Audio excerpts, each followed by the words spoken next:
ពុកម៉ែបងប្អូនទាំងអស់នេះថ្ងៃនេះកម្មសភាពយើងមកដូរកង់កយ័នដាក់អំពងបូមទឹកហ្នឹងហើយខ្ញុំនឹងផ្លាស់កង់កយ័នកស៊ូនេះ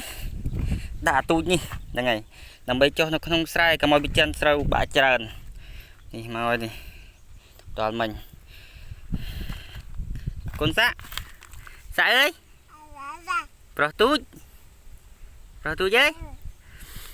នេះខ្ញុំមកជាមួយប្រពន្ធខ្ញុំហើយនឹងកូនយកគ្រួសារហ្នឹងហើយខ្ញុំនឹង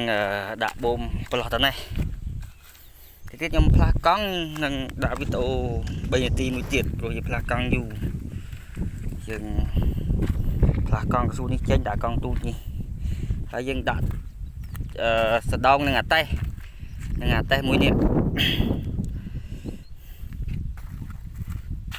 នេះកម្មសភាពមកនេះប្រពន្ធខ្ញុំអូនលលាកដែរផ្លូវ